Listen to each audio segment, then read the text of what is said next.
achieved stellar heights in creating a cultural capital through landmark initiatives and activities. India is a treasure house of literacy, literary art, and cultural jewels. It is the rich heritage of the nation, which the Foundation protects and preserves through its multifaceted initiatives. As a die-hard custodian of multiple diversities of the nation, the Foundation takes the best possible measures to raise awareness and protect all cultural assets of India under literary art and culture verticals from its inception till date. The Ehsaas Women is an initiative of the Foundation to help empower women. We have about 40 chapters around India and a few around the world. These include promoting authentic local cuisine in destination venues to exchanging cross-city mementos. The Foundation promotes ethnic handloom and sculpture of local artisans when it's time to show appreciation to the esteemed personalities and treat them to the feel and the fervor of the state. I am delighted and honored to welcome Shobha Tharoor Srinivasan to the Writer Circle session in Chennai. Thank you, Shobha, for making it. Shobha is a children's author, poet, translator, editor, and voice-over talent. She is also a former non-profit development professional who spent 2 decades as an advocate and fundraiser for persons with disabilities. She has done voice-over work for documentaries, educational programs, journalistic initiatives, and audiobooks. She is the proud author of a large collection of children's books in India and the United States. Her work include It's Time to Rhyme, poems for kids of all ages, Prince with a Paintbrush, the story of Raja Ravi Varma, A Pie Surprise, and other stories. And the recently launched book Parvati, The Elephant's Very Important Day. One of Shobha's latest creations, written on her mother, is Good Innings, The Extraordinary Life of Lily Tharoor. And in conversation today with her is our own Mini Menon. Mini Menon is currently, though we all know her, I still have to introduce you. Mini Menon is currently a marketing consultant and a jewelry designer with a multifaceted background. She has vast experience in building brands and conceptualizing events. A former director in an advertising agency, she left it to pursue her passion for sports marketing. She was a marketing consultant to the Tamil Nadu Cricket Association and a council member of TNTA, the Tamil Nadu Tennis Association. As Associate Dean, she was a part of the startup team at the Chennai Business School. She uses her marketing skills to promote causes, and as a columnist she has contributed over 370 features in leading publications. Thank you, Mini, for being here in conversation, and let's start the evening.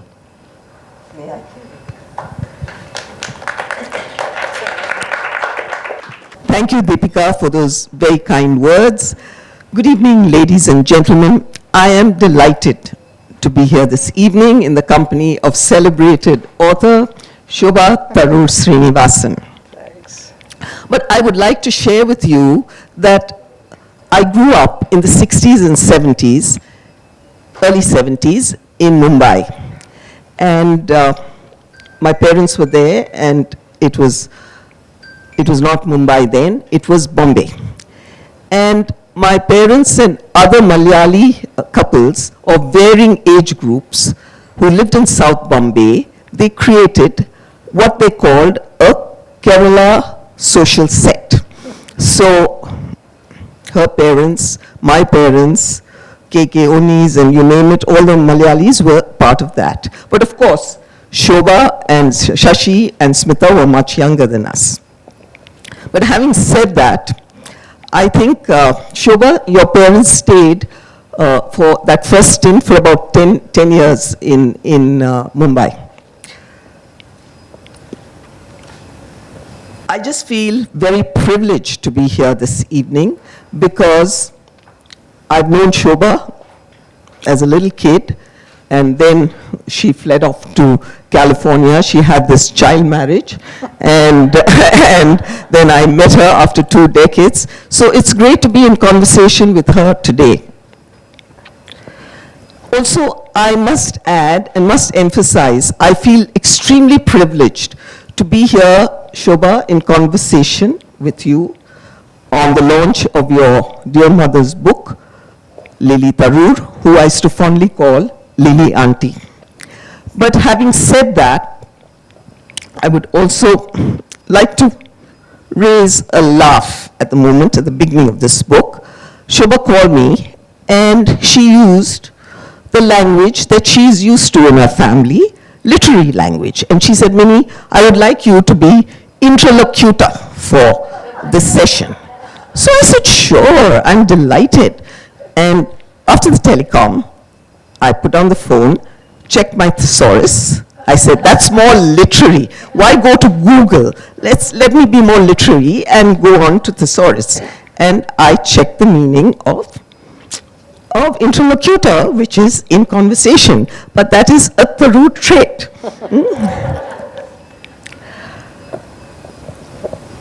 At the outset, Shobha, I would like to congratulate you on this book. It's your 10th book, and I believe you're very famous. When I invited a few of my friends, they said she's written so many books on children. I said there are no children in my house except my husband, so I didn't know. Please laugh. Mohan, are you here? Very much. Yeah. I didn't hear that though. But what I would like to say is the way you have formatted the story, and I have read it, it's unique. It's unique, and you bring out the personality of your mother in such a novel and unique way, which we'll talk about. We'll talk about later. But my first question to you is, there was this gentleman called Mr. Goenka from Penguin, India.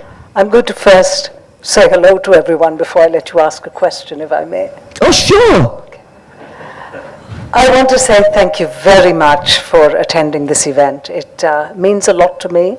I see so many familiar faces, aunties who knew me when I was a child, people who know Lily, the protagonist of this book, and those of you who don't know Lily but may have stories to share. I'm hoping this book was written with the intent of not just celebrating my mother, but celebrating mothers, celebrating women, celebrating those of us who hold up half the sky, to use Cheryl Woodard's line. It's a book, it's a tribute to my mother, I don't deny that. It's not a traditional biography, it is a book that shares in 13 chapters aspects of her life that have been inspiring to her family, to her friends, to people who have known her. But it's also a story that I'm hoping will inspire conversations within all of you as well, with those of us who still have our mothers, those who don't. The purpose is to create that connection, to create that dialogue. And the book was written during the pandemic at a time when so many of us were so isolated, especially people of my mother's generation, a time when conversations were fewer and further apart, when there wasn't that chance to meet. It is in telling stories and in hearing stories that we were able to sort of bring our common humanity together. So I just wanted to say thank you very much for coming and sharing this evening with us. Thank you to PKF. Thank you to Minnie to agreeing to moderating and interlocuting the event. And thanks to all of you who made the time and drove the distance to be here. And now I'll answer your questions. No, now I've got to, well, you've answered half of it, but what I would like to say as a preamble is there is a gentleman called P. Goenka at Penguin, India, who approached Shobha. Goswami. Oh, Goswami, sorry. No sorry. worries, no worries. It started with a G, Goswami, who approached you and asked you to write a book on your mother. And for obvious reasons, you naturally were a little reluctant, and I'm not getting the reasons, it's so obvious. We got a very high IQ level here. So then later, she reflected on it and decided there was a huge merit in his suggestion, because her mother's life would be there in print, and it would be there like life's lessons for the next generation. And when you read that book, you realize why I'm saying that, because it's an amazing story of a lady who lived in a village, grew up, stayed all around the world, and today has raised 3 global citizens and is still the matriarch. So Thank you, Mimi. I'm delighted, and as I said, I feel very privileged that you asked me to be part of this conversation, the interlocution. Okay. The other question that I had for you, which is the second one, is, Shobha, it made very riveting reading as a book. You know, the way you formatted it is extremely unusual. It's extremely unusual. And when I read the narrative, I thought to myself, did Lily Auntie write it? Did she speak to you, and did you do the narration? So what really happened?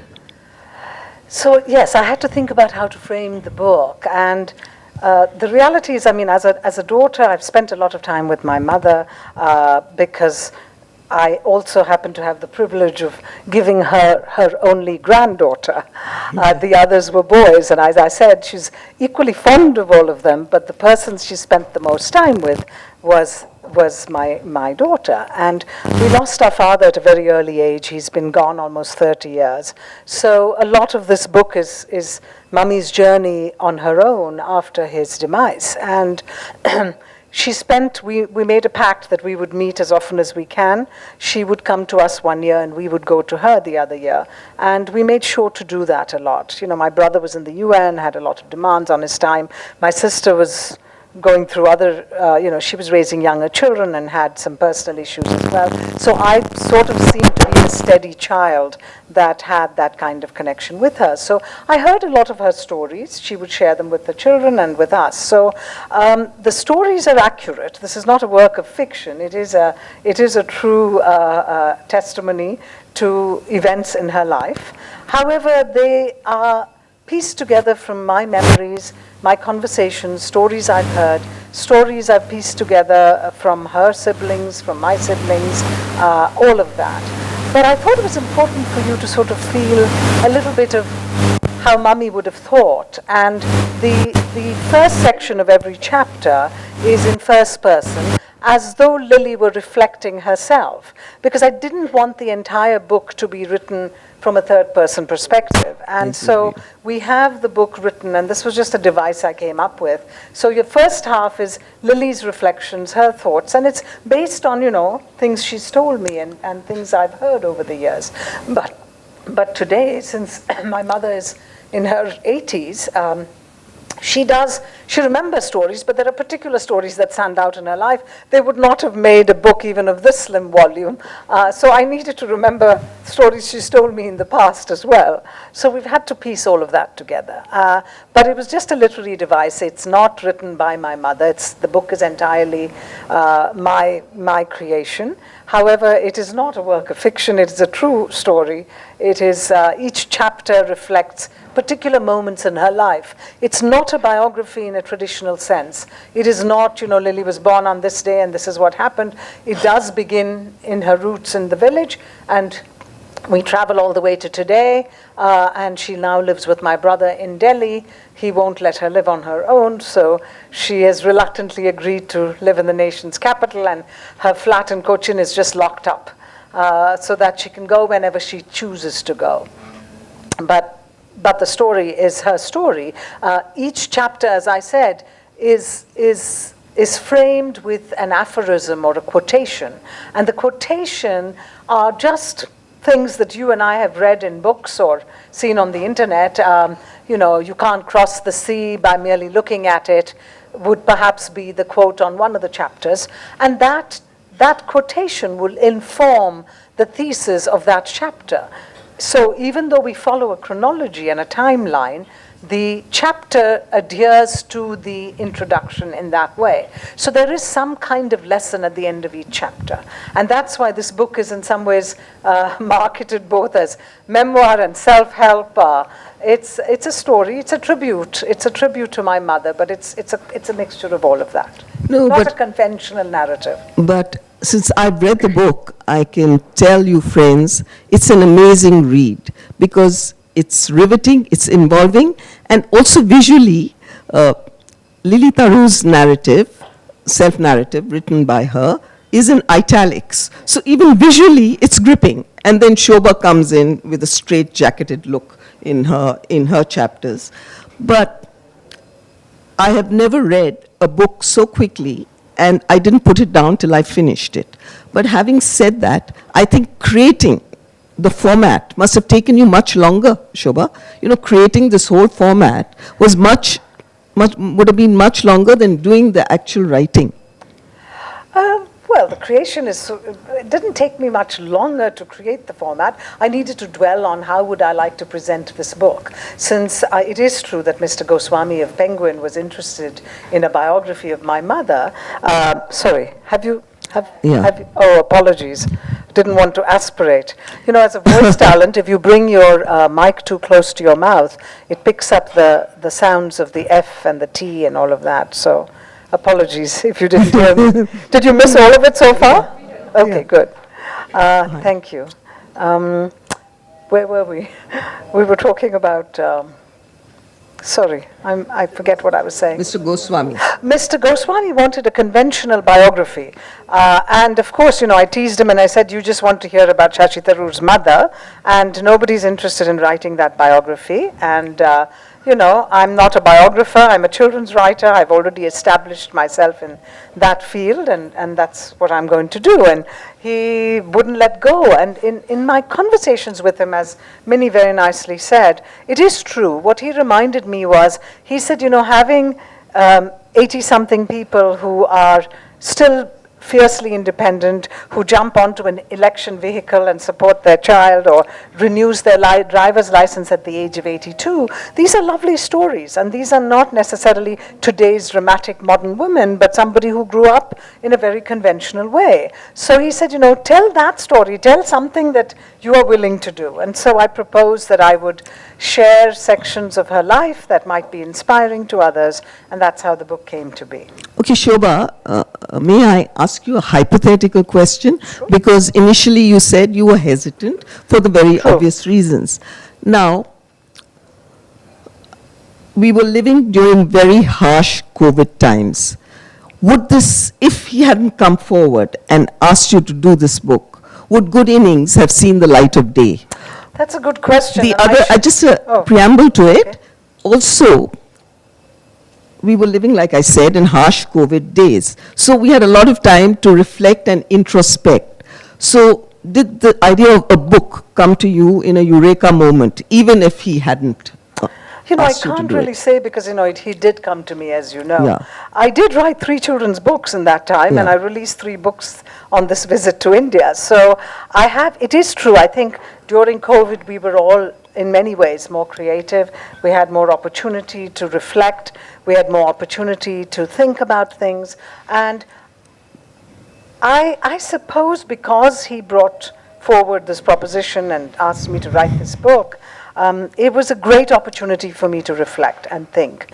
It is true that my mother was growing older, and there was a part of me that felt that some of her stories should be documented. We've all been talking about it, including my daughter chatting with my mother on the phone and saying, Mama, let's record some memories, etc., because sadly, you know, we've been losing a lot of people, and it's much nicer to share their story when they're there to enjoy it than to think of a tribute to someone after they have gone.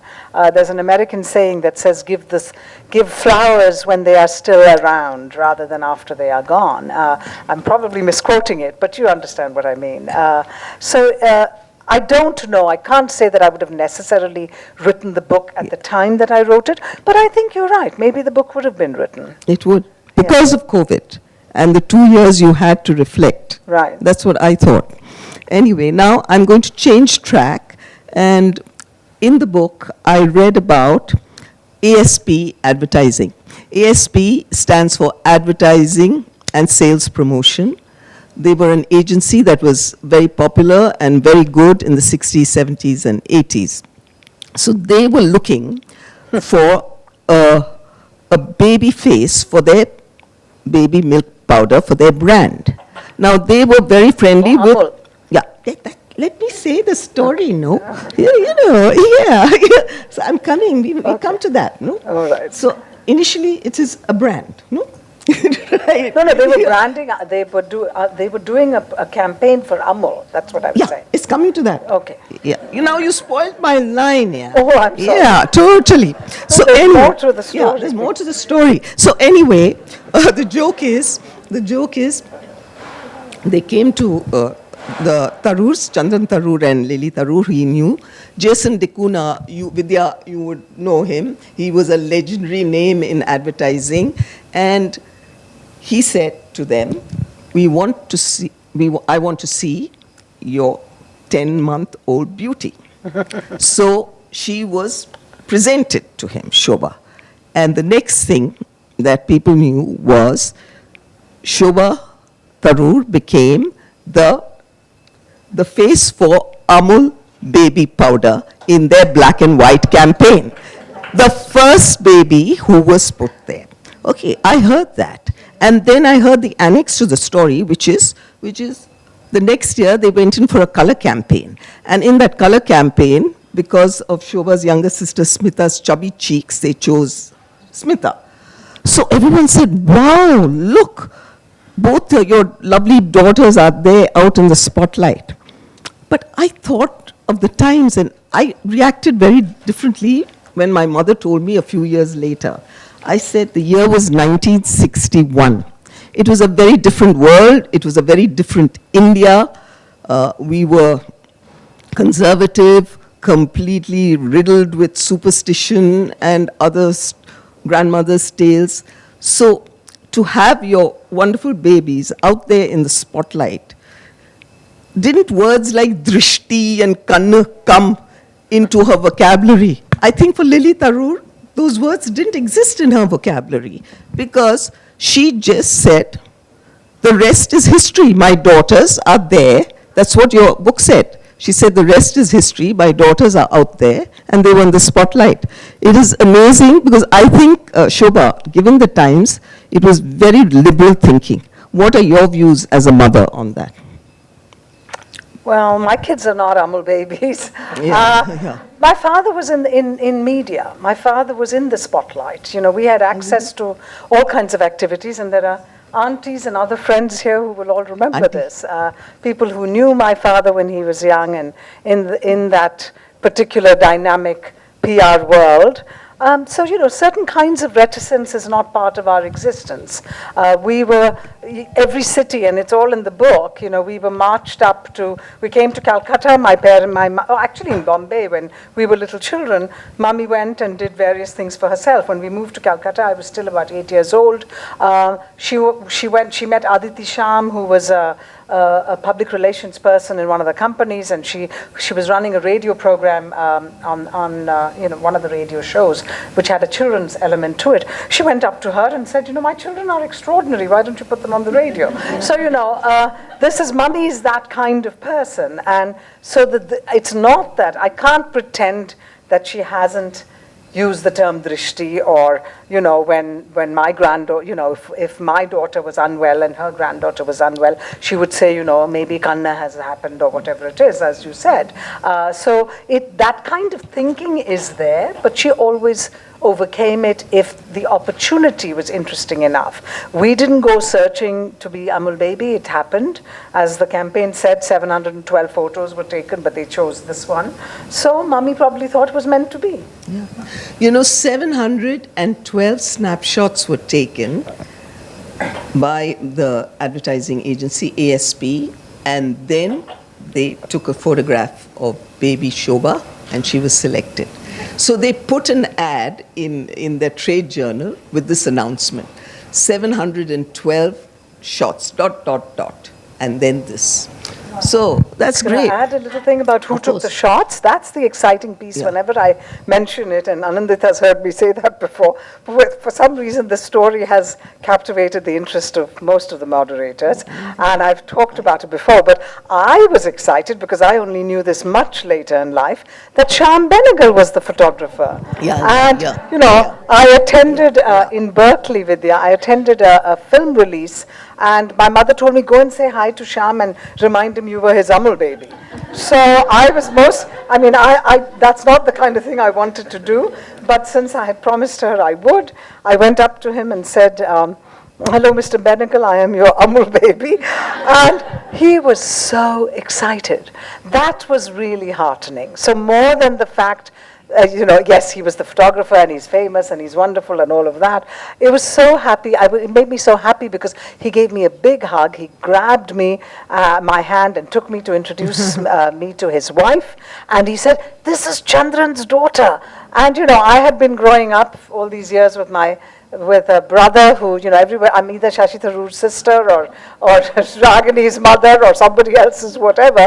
It was really exciting to sort of bring back our wonderful father into the consciousness, because that's what he said. He said, "Oh my gosh, this is Chandran's daughter, you're my first Amul baby," and he introduced me to his wife. So it was a beautiful story. No, You're it right. is. Thanks, It's really yeah. good. And we haven't mentioned Shashi once. Okay. No, that's We have not mentioned I'm Shashi sorry, I did once. that. You did. You brought him into the conversation. We haven't. I only brought him into the conversation because I was delighted that somebody remembered my father and didn't say, "Oh, this is so-and-so's sister." No. In fact, I was reading her the book, and I've read it faithfully, and in her acknowledgements, one of the acknowledgements is the first person who noticed her prowess in writing was her father, and Chandran Tharoor, and he sent her letters of encouragement, and he was the first person who sort of set her on this track of doing some serious writing. Now, we all thought it was Shashi Tharoor. What a disappointment. Yeah, we thought he influenced you greatly. Well, I speak usually to children because I'm a children's writer, and when they ask for words of wisdom, one of the things I say is we should always try to sort of challenge ourselves in writing. And I have to give credit to my brother, because when I was a child, I still remember this, and I'm not a child anymore, so it's been a very, very long time. I use the word nice to describe something. He asked, how was it or something. I said, "Oh, it was nice." And, it's very lazy speech, and we all do it. And he said, "Can't you think of a better word to describe it than nice?" Apart from the fact that I think George Bernard Shaw or somebody said it's damning with faint praise, it's also a sort of a meaningless word. It doesn't have color, it doesn't have enough description, it doesn't say very much. So, I have to thank him as well, because he always encouraged us to challenge ourselves. And in fact, when I turned Mr. Goswami down, I happened to be in Delhi soon after that, and we were having lunch, and I mentioned it to my brother. He said, "Why don't you write it?" And I said, "Because I didn't want to write a biography about Mummy." And he said, "Well, do whatever kind of book you want to write." So I presented my ideas, and it was bought. No, it's a wonderful read. And if I have sat down to read a book after so many years, it must be good. And there are so many people here in the audience who are very literary and who are part of the Madras Club, Book Club, and other book clubs. So you've got an excellent audience. Congratulations, Vidya and Kaveri. And there's just one. May I just give a few asides, because there are people in the audience who know your family and your extended family. But I'm sure others would like this story. I believe when she was 6 months old, when Shobha was 6 months old, when all other babies used to crawl all over the floor and all over the house, dear Shobha would wiggle her bottom and walk on her bottom across the floor. So when I read that in the book, I said, my goodness, Jane Fonda should have seen this, because I could picture the scene of little Shobha, 6 months, doing this wiggle. This would have been a must-do in her fitness exercise. Do you agree, Vidya? In her fitness video. So I'm not asking you This to has do. not been asked at all before, so I'm not asking. I'm not asking you to do a demonstration. I'm not asking you to do a demonstration. But see, these are little nuggets that you keep in your head because I didn't it's even light. remember that aspect of the book. It's much lighter reading. I read about your mother entering you for a beauty contest in 1979 in Calcutta, and introducing Miss Calcutta. She won the crown, and her sister was Miss First Runner-up. So obviously, brains and good looks run in the family. Well, thank you. I'll take that. Yeah. So what were your emotions when that crown was put on your head?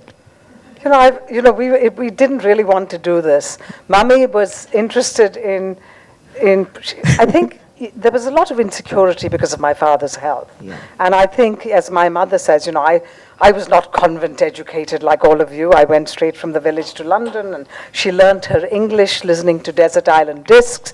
But that shows her spirit, and I think that's a wonderful story.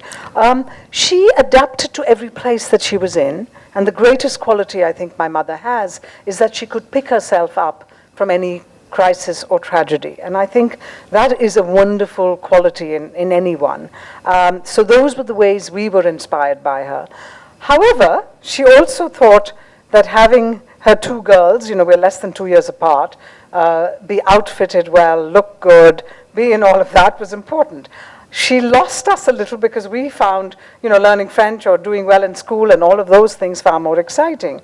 She used to say, you can do both. But unfortunately, right after Miss Calcutta, I got a full scholarship to America and went off as a teenager to study. So, academics was always of more interest to us. And that has been a disappointment to my mother.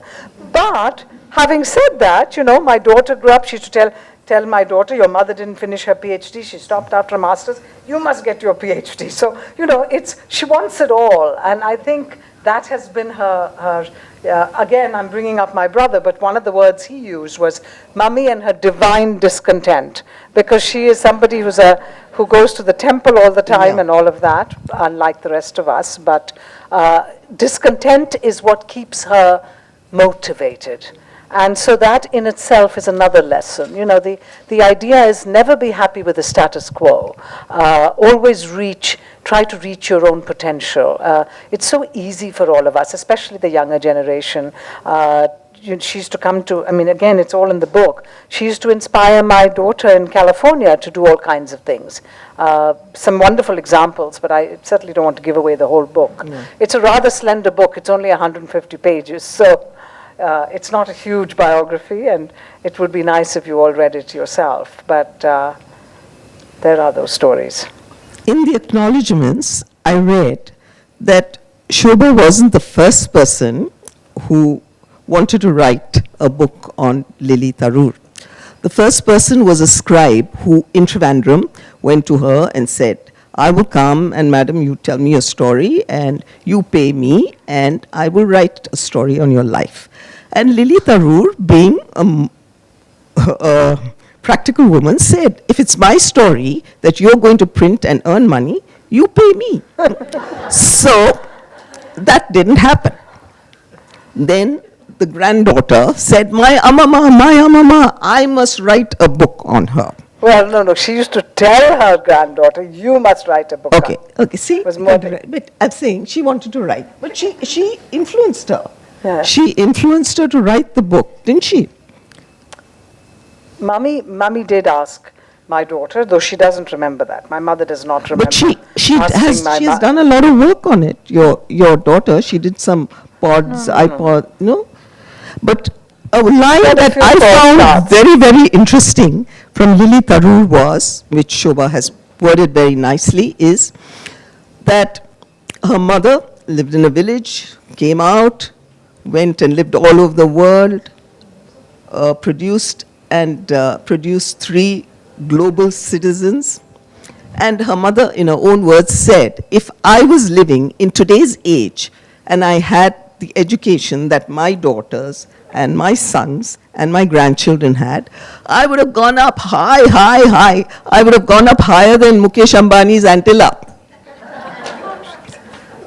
Yeah. So, I mean, that's how ambitious she was, and look at the three of you. They're all stars, okay? And we're not talking about Shashi here. I'm talking about this younger sister in London. Smita. Yeah. Okay. Shobha, there's just one question that I would like to ask you. Is your mother is 85 now? Yeah. And she's like the matriarch of the family. And she's That's true. We lost our grandmother a couple of years ago. Yeah. Will she visit Chennai or no? Who, my mother? She's visited Chennai many times. In fact, Recently? a couple of the aunties said, why didn't you bring her with you? And Nandita said the same thing as well. Recently, I'm here for a whole week, and Mummy doesn't enjoy her travels as much anymore. She likes a certain routine, and travel is often disruptive of routine. And so we feel that if we go out, I mean, she traveled with us just a few months ago. We went to, where did we go? I think it was Jodhpur, sorry. Okay. And she came on that trip with us. But, it's reluctance. She's a little reluctant to travel these days. There's just one story I wanted to share with the audience, because there are lots of people here who know Chandran Tharoor and your extended family, your uncle Parmeshwaran of the Reader's Digest. So for others who didn't know, both these gentlemen, highly successful in the advertising arena, they married women who were taller than them. That's both true. Their wives was 5'7", and both the wives' names were Lily. And so during social conversation, during social conversation, they would identify the lilies by saying Chandran's lily and Param's lily. Param being Parmeshwar's lily. And that's how... I just learned that from you. Yeah, that's how my mother and father, I'm a born eavesdropper, so I would hear them, Chandran's lily. And seriously, her mother was such a star, honestly. The way she was a fashionista in those days. If she was here today, she had short, permed hair and lovely sari blouses, sleeveless, and 5'7". She commanded such a presence when she walked into the room. That may be true, yeah. Yeah. And what else would you like to say about... I would like you to do something before we end, because it makes such fascinating reading. Please read out 2 paragraphs from your book, 3 paragraphs. It'll make wonderful reading. Okay. This is a chapter that is in the middle of the book, and it's when Lily and Chandran are returning to India from London. Moving back, moving forward. We returned to India on the passenger ship Circassia in December 1957. It took us about 3 weeks to reach the port. The statesman had sent us back in style, and I remember the journey as a wonderful experience. We played housey bingo on the ship. Once, when Chandran and I were playing for a large cash prize, I had only one number to win the full house. Just as another number was about to be called out, a ship steward came and insisted that I must attend to my crying baby in the cabin. I got up and rushed off to attend to my son. When I returned after settling him back to sleep, I discovered that they had already called my number and I had won the full house a long time ago. Unfortunately, the prize had gone to a later claimant. This reinforced my belief that things that needed to be done had to be done in a timely way. Opportunities should not be squandered. We had to dress up in fancy clothes for meal times. The dining rooms on the ship were grand and stylish, and formal place settings were used for the guests when they came to dinner. I was quite impressed when uniformed waiters presented us engraved menu cards from which we had to select our meals.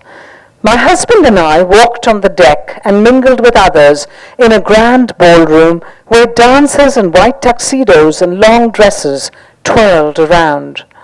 I wore my saris and people turned to look at me.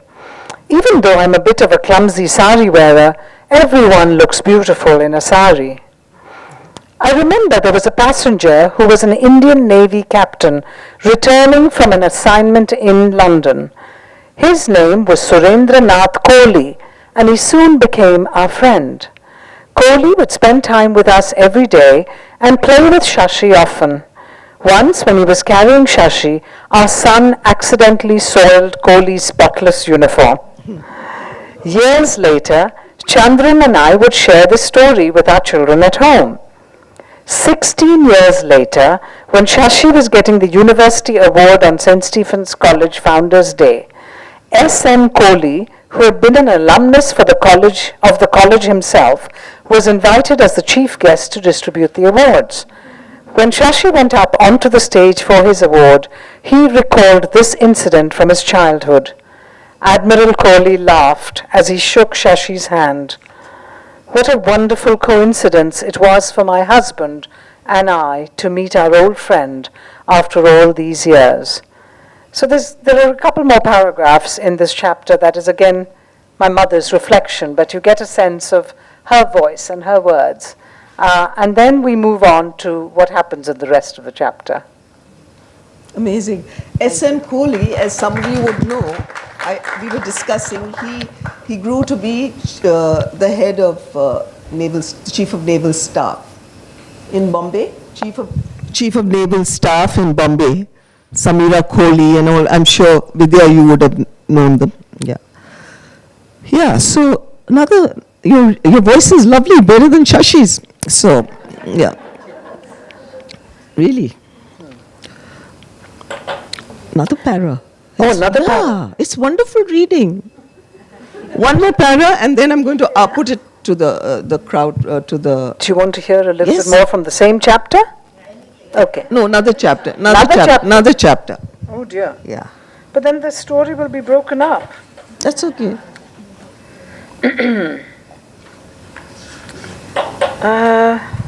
Why don't I read you my author's note, Yeah. which will frame the book in many ways, and perhaps make more sense than what both of us have said about what the book is about.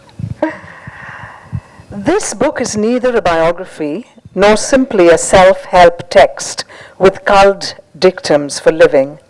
I have not approached the writing as a historical account of every year of my mother's life. It is instead an individual reflection on moments. It is a collection of stories put together from the life of an independent woman who has been a daughter and a wife and is now still a mother, grandmother, and a great-grandmother. It is a recollection formed from personal memories, a narrative of a strong matriarch. When I was approached by Premanka Goswami of Penguin India to tell my mother's story, I was reluctant to make public the private life of a woman who, as the parent of a national and international figure, would be the subject of scrutiny and ongoing discussion. Premanka persuaded me by saying that the stories and life lessons from someone of my mother's generation are valuable. They are the building blocks and inspiration for the next generation. He is right. These COVID-affected years have been harsh on so many counts. The very fabric of our society and the ways in which we engage with our friends, family, and colleagues are continuously challenged. It is in telling our stories and in hearing stories from others that we are able to recognize the familiar and feel connected. Sharing memories and moments seem even more vital now, and so I agreed to write this book. My mother, as she tells us, is a simple woman who was born in a small village in Kerala. She was not convent educated like her daughters. Her schools were the many places she lived in throughout her life, and her education unfolded through the trials and tribulations of each day. She berates herself for not having invented anything that would be of use to others and feels her legacy to be lacking. But to us who know her, her distinction is her strong spirit that still endures, her fierce independence that continues in her 80s, sometimes to our frustration, and her constant restless drive to learn and achieve. Anything is possible is her mantra, especially if you have curiosity and a desire to transcend the mundane. And by her independent life, she has illustrated that the only ground firm enough to stand on is the one written into existence by her own hand. My octogenarian mother continues to demand the best and the most out of those she interacts with. She continues to push the next generation to think outside the box. She has now fiercely embraced the internet and WhatsApp, and she keeps in daily touch with friends and family from multiple continents. Despite her current slow gait, her mind races with a spirit of inquiry. She forwards information and advice daily, and she continues to seek the best out of life. If you ask Mummy to sum up her life, she uses a sports metaphor and says, "I have had good innings." In these pages, I have used my mother's personal reflections, along with my memories and those of my siblings and her siblings, to build a timeline of an interesting and full life, emphasizing its teachable moments. I start each chapter with aphorisms that inform that section. I hope the narrative will serve as a takeaway for readers who wish to learn or be inspired by the words and stories on the page. I hope that these anecdotes will inspire conversations and action in your own life. Thank you, Shobha. That was wonderful. It was a wonderful read. And now I'm going to open up the questions from the audience. Huh? I have to share the mic with Yeah, of course. Who's the first person? Actually for my granddaughter, but I found that I learned a lot from it. That really warms the heart. My Thank you. question to you is, in today's world, I find even with my grandchildren, the visual media is so much more compelling. How do you keep the kids with books? I mean, are there any concepts you'd like to share? So what's been interesting for me is that in this kinds of children's books, the Ravi Varma book was written specifically because I was encountering children in India and in the United States who, could recognize Monet's Water Lilies or the Mona Lisa or Van Gogh's, Starry Starry Night, but nobody knew Ravi Varma. And I grew up in my grandmother's house. Of course, Ravi Varma is the pride of Kerala, but he is actually one of the greatest Indian artists of that century. He was born in 1948 and died in 1848 and died in 1908. So, we're talking about, he painted in the style of European realism. And before that, when we had the East India Company painters, things were one-dimensional, they were sort of more wooden. His art is very, very realistic. But what was exciting is that he painted using Indian models. So whether he was commissioned to paint, whether it was, the Raja from Baroda or whether it was some well-off courtier, he started out painting portraits of people who could commission his work.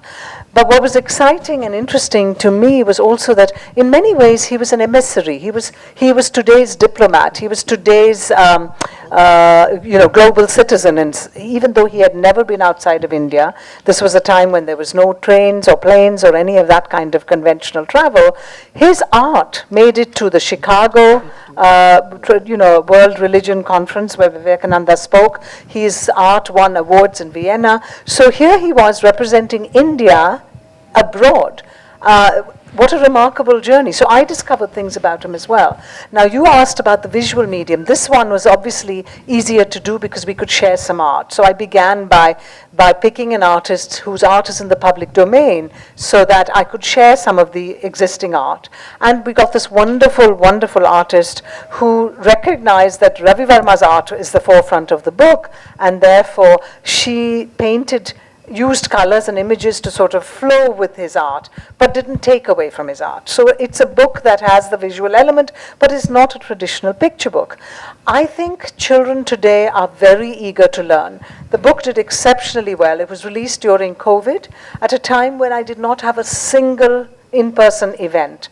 And yet I must have done at least 50 sessions with children on Zoom and other places, both in my pajamas from California as well as in India. Lots of interviews, lots of conversations with children. They loved the book. It was voted by a group called Beyond the Box, which is a large group of children who are, who do some distance learning. They voted it as the best book that they had read for the year. So the book resonated, and I would have thought perhaps that a biography would be something that children wouldn't want to pick up. So it was very important for me as a writer to frame the book in a way that would be interesting to children. And I presented it with the double narrative of an 8-year-old girl discovering Ravi Varma. And so she is able to muse on aspects of the book, of the artist, talking about the fact that he got married at the age of 18 to a girl who was 12, and she says, I'm 8, that means I would have to get married in 4 years if I lived in this time. Thank God I live in a modern time.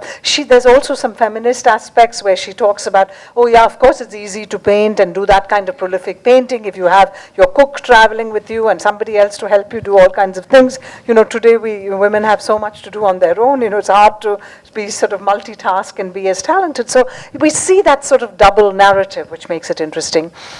So the challenge for a children's writer, you're right, in a competitive visual world where both the TV, the anime, the video games, etc., are calling to them, we need to keep stories interesting, or we need to keep whatever it is we're sharing something a little different.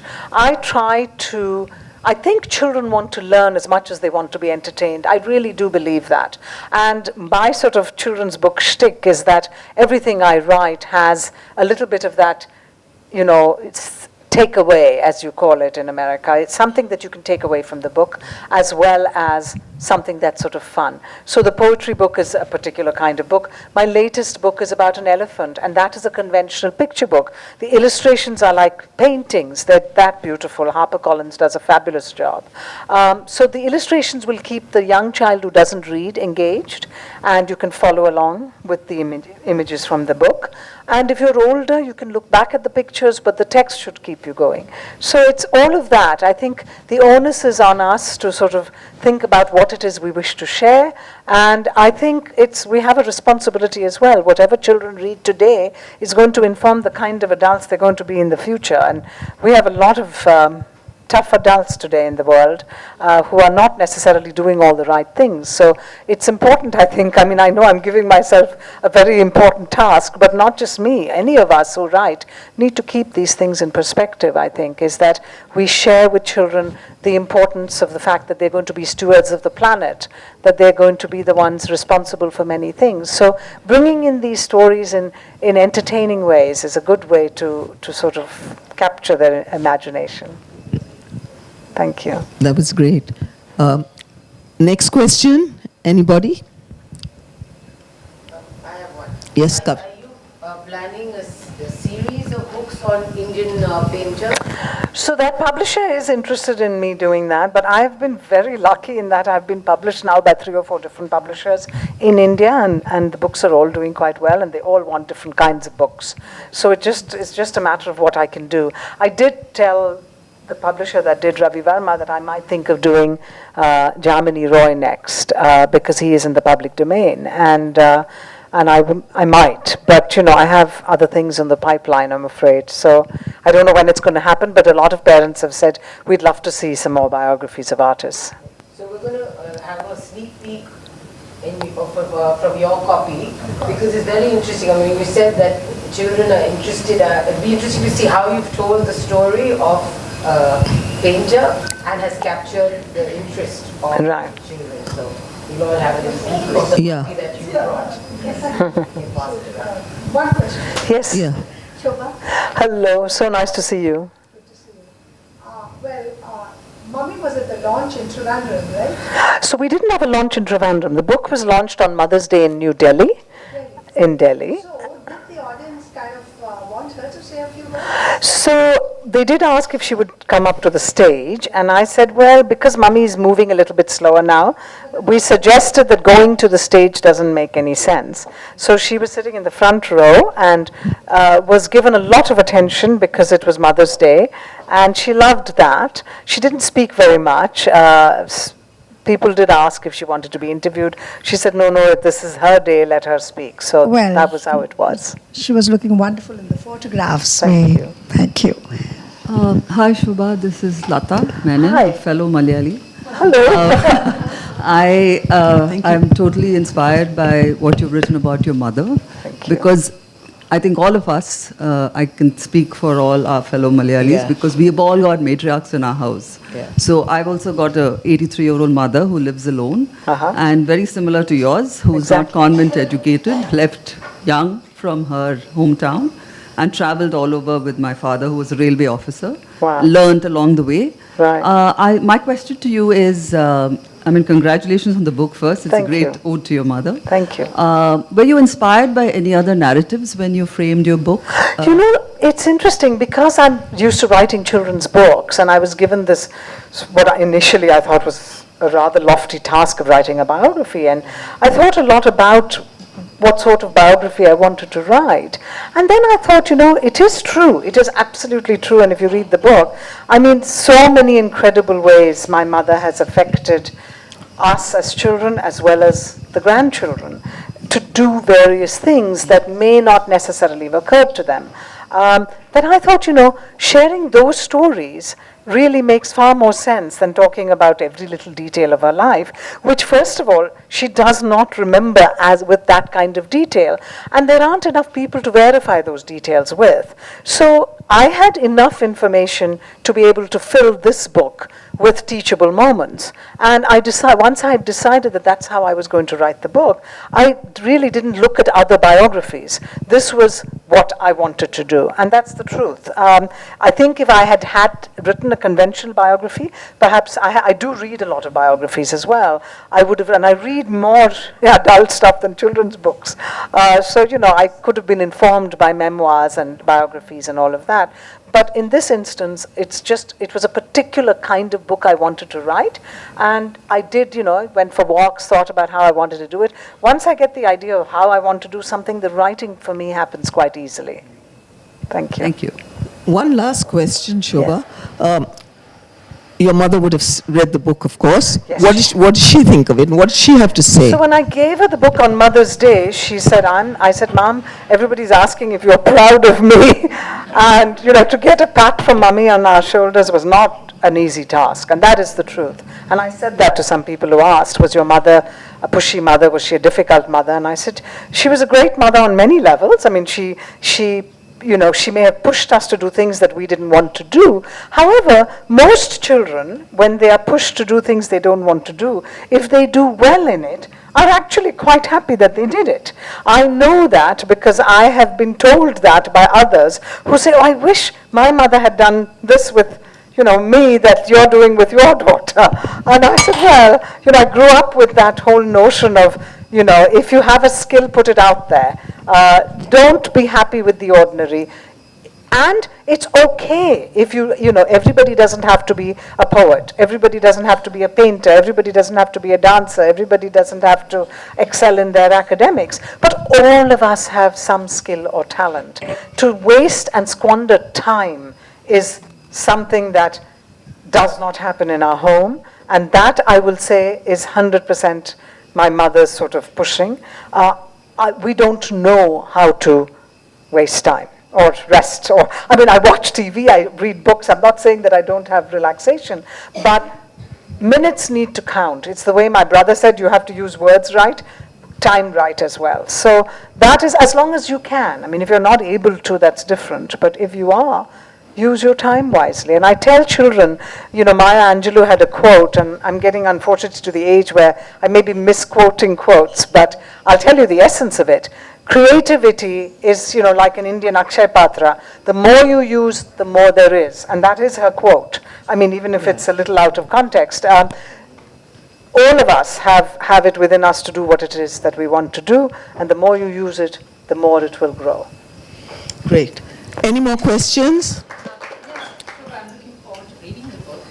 I think you can hear me, right? I can hear you. Yeah. So I'm interested in knowing what, I am a daughter and a mother, and I know that the mother-daughter relationship is often interesting and fraught sometimes. Absolutely. And I'm curious to know whether you dealt with the contentious, nature, if there was any, the relationship between your parents, between your mother and you, and if so, how you negotiated that in the writing. So, interestingly enough, somebody asked the question, so was your mother, this was in North India, said, was your brother the favorite of your mother? And as a South Indian, I will say, definitely not. However, if anybody at that time, I would say I was probably her favorite child. Today, her eyes are watching him.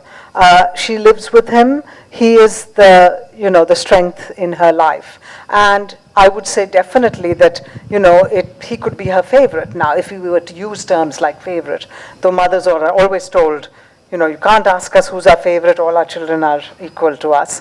But I think growing up, my mother definitely favored the girls. And my brother would probably agree with that. So I was, because I used to be quiet, believe it or not. I think I was favored because I was the easy one. I didn't have a difficult relationship with my mother then. I'm far more of a demanding, I'm a mother, I'm a grandmother, I'm all of that now. So there's more contention now, not today, but in the recent years than there was when I was growing up. So I was always sort of the beloved. The only complaint I had with my mother is that it was very hard to please her. Whatever you did, she would say, well, why didn't you do that? What about the other thing? But luckily that kind of pressure was more on the first child and not on us. So we got away with it. But I am a strong believer, and I really believe that, I don't mind the word pushy at all. It's considered to be a pejorative, it's considered to be not a very nice word when you talk about women who are pushy.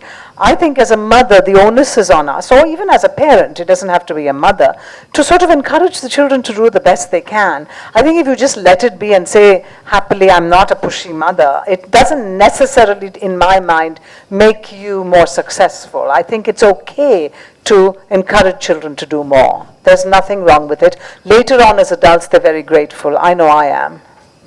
Can I add to that? Since I've seen you all as children. You've seen me as a baby, in fact. Yeah. By the time you were born, and Shashi and I really grew up together. I would say your mother loved her daughters more when they were children. But after they all grew up, she loves her son. She was very proud of her son. And, that is true. That is he's true. what she wanted. So I think, she loves all of them, but Shashi was different. He achieved what she wanted her children to achieve. No, but you're right. as children, it was her daughters. Yes, yes.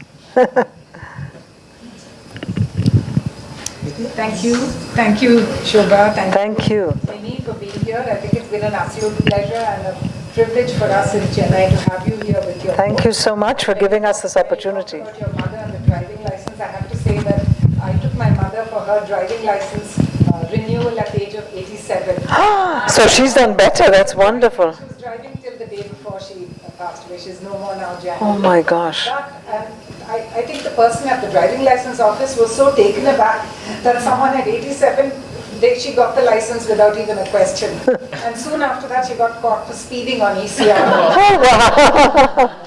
Well, I'll have to be honest, my mother renewed her license, but we forced her to get rid of the car that she called her wheelchair. She said it's just easier for me to get around in that car, so she was driving it.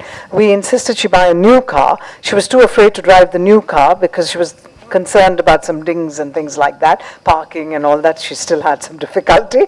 So she ended up having to hire a driver. So she renewed her license, but she hasn't really driven much since. So your mother did better. Yes.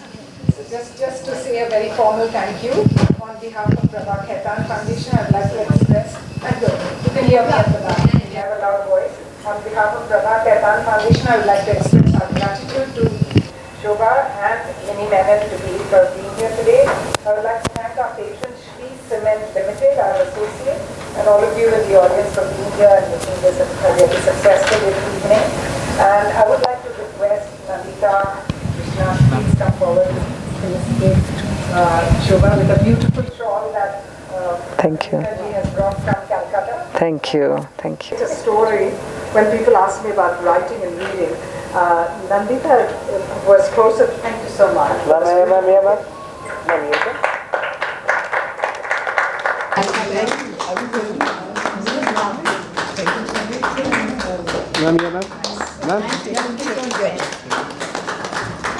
Thank you, everybody. Your brother's given me everyone this. No, I didn't listen to you. It's time to Bhagavati the elephant. Elephants very This is my daughter.